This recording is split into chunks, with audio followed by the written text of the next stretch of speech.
જય માતાજી મિત્રો, જેના અસ્તિત્વને લઈને, જેની સાબિતીને લઈને ના તેને આપણે ક્યારેય જોઈ શક્યા છીએ કે ના આપણે તેને ક્યારેય જોઈ શકીશું, તેમ છતાં પણ દુનિયાના મોટા ભાગના લોકો જેને મહાશક્તિ કહે છે, પરમ શક્તિ કહે છે, આ જગતની કોઈ સંચાલન કરનારી શક્તિ છે કે જેને ભગવાન કહે છે, તે ક્યાં છે? મંદિરમાં છે?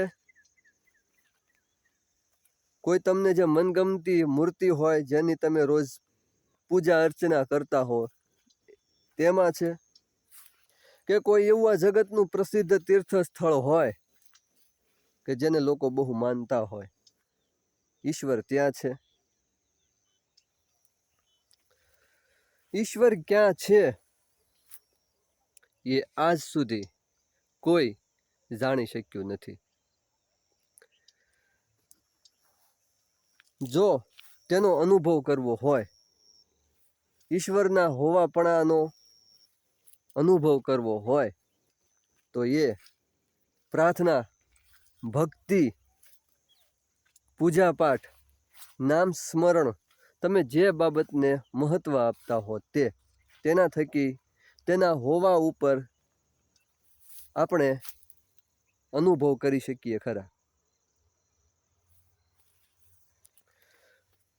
દાખલા તરીકે, ઉદાહરણ તરીકે, તમે ખૂબ એટલે ખૂબ દુઃખમાં આવી ગયા છો, તમારી ઉપર લાખો રૂપિયાનું દેવું થઈ ગયું છે, હવે તમારે દેવામાંથી મુક્ત થવું છે.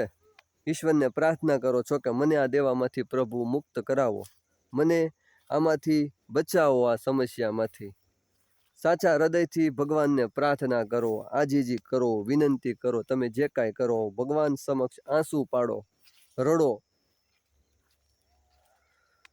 અને તમારા હૃદયથી એ જો પ્રાર્થના સાચી હશે, તમારી એ વિનંતી સાચી હશે, ભગવાનને કરેલી તમારી એ પ્રાર્થના જો સાચી હશે તો ભગવાન તમારી ઈચ્છા જરૂર પૂરી કરશે. મિત્રો, ભગવાનને ફક્ત સાચા હૃદયથી ભજવાના હોય છે. એને કંઈ જોઈતું નથી. એમને 32 ભાતના ભોજનની જરૂર નથી. એમને તો માત્ર સૂકો રોટલો આપો, સૂકી રોટલી આપો તો પણ કાફી છે. પરંતુ તેમાં આપણને એ અર્પણ કરીએ એમને, ઈશ્વરને, ત્યારે એમાં એમના પ્રત્યે ભાવ હોવો જોઈએ. એમને આપણા પકવાનો સાથે કાંઈ લેના દેના નથી, કાંઈ લાગતું વળગતું નથી. એમને બસ આપણી પાસેથી જોઈએ છે પ્રેમ, લાગણી, ભાવ, સ્નેહ, નિસ્વાર્થ પ્રેમ, અને એ આપણાથી થઈ શકે છે. ઈશ્વરને પામવા હોય, ઈશ્વરનું અસ્તિત્વ જાણવું હોય તો સર્વસંમત અને બહુમત જે ધારણા છે તે છે કે આપણું જીવન જેમ બને તેમ એકદમ સીધું, સાદું અને સરળ હોવું જોઈએ. તેમાં ક્યાંય પણ કોઈ પ્રકારની બનાવટ ના હોવી જોઈએ.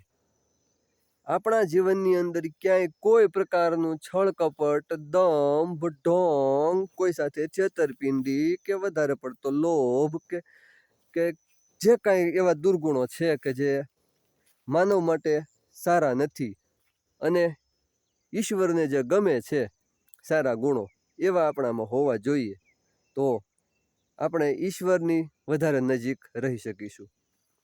ઈશ્વરને છળ કપટ ગમતું નથી, ઈશ્વરને હિંસા ગમતી નથી, ભગવાનને ઝઘડા ગમતા નથી, ભગવાનને પ્રેમ જોઈએ છે, ભગવાનને શાંતિ જોઈએ છે, ભગવાનને સાચા હૃદયથી ભજો, બસ એને એ જ જોઈએ છે.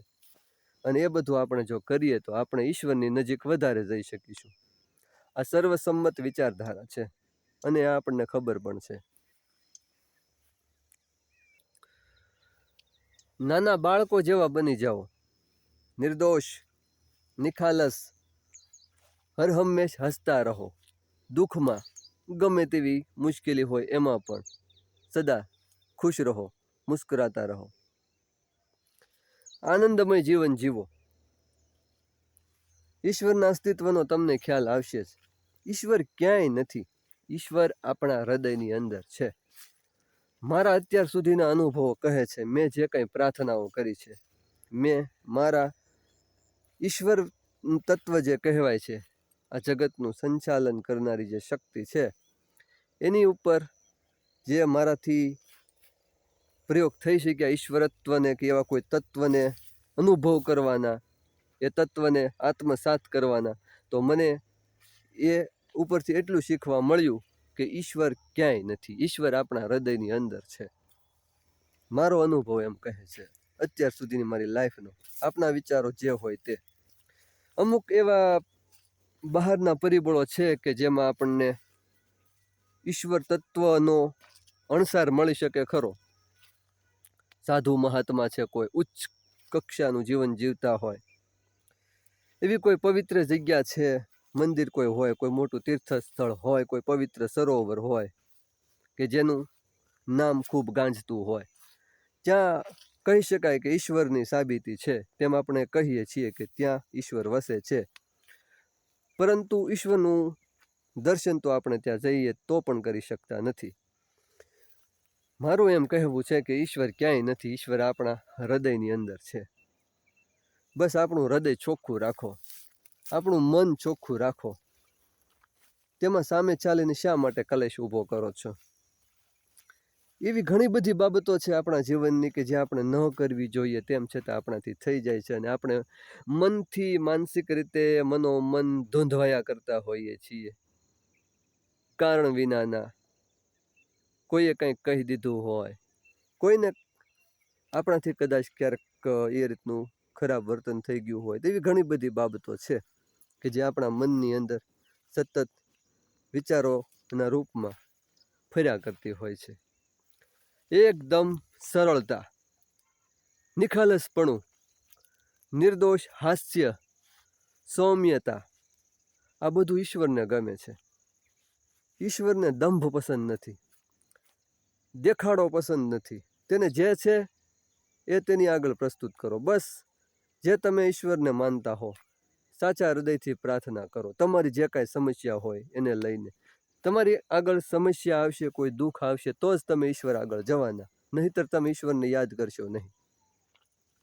એટલે તમે જે પણ ઈશ્વરને માનતા હો તેનું માત્ર એટલું જ કરો, તમારા દુઃખ માટે, તમારા સંકટના નિવારણ માટે, કે તેને સાચા હૃદયથી પ્રાર્થના કરો. મનની અંદર કોઈ પણ પ્રકારનો દંભ લાવ્યા સિવાય, છળ કપટ લાવ્યા સિવાય, કોઈ પણ પ્રકારનો દેખાવ ખોટો, એક ઢોંગ કે જે કાંઈ તમે કહો તે, એ પ્રકારની કોઈ પણ આડંબર કર્યા વિના તમારી પ્રાર્થના, તમારું એ દુઃખ ઈશ્વર જરૂર સાંભળશે, અને એ દુઃખમાંથી મુક્ત કરવા માટે એ આવશે જ, એ આપણી મદદે આવશે જ. બસ મિત્રો, આજના વિચાર મંથન મારફત મારો કહેવાનો મતલબ એટલો જ કે ઈશ્વર ક્યાંય નથી, ઈશ્વર આપણા હૃદયની અંદર જ છે. તો આજે આટલું બસ. જય માતાજી મિત્રો.